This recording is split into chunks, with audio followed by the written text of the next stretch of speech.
د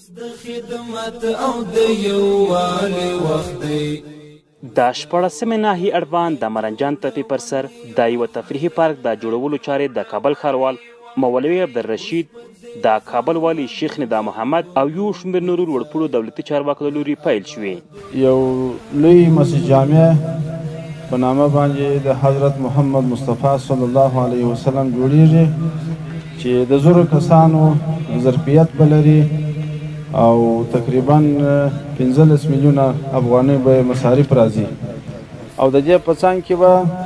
یو لوی پارک چې د ډېرې ښکلا او د وطنوالو د خوشحالۍ او د منظرې ځای به هم یې دا پارک به هم جوړیږي. کابل ښاروال مولوي عبدالرشید وویل چې مرنجان تپه به ډېر ژر په یوه غوره تفریحي سیمه بدله شي. دا یاد تفریحي پارک د جوړولو په چارو کې یو جومات، کلینیک، د ځوانانو او ماشومانو لپاره سکورټي لوبغالی، میلمستونونه، د وسایطو پارکینګ، کانتین، سیوری ځای، کټارې، د زرغونو سیمو پراختیا، د اوبو د ښکلا فوارې او یو شمېر نور تاسیسات شامل دي چې په بنسټیزه توګه به جوړ شي. د دې پارک په جوړېدو سره به ښاري ښکلا ډېره شي او ورسره به ښاریان د تفریح لپاره دې ځای ته راځي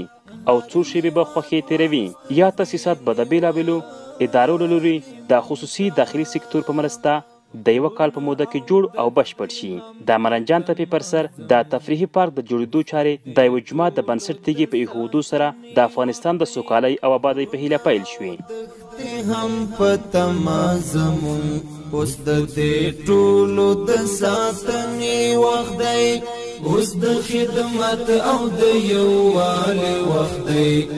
اوس د وطن د جوړونې وخت دی، اوس په دې خاوره د جنګ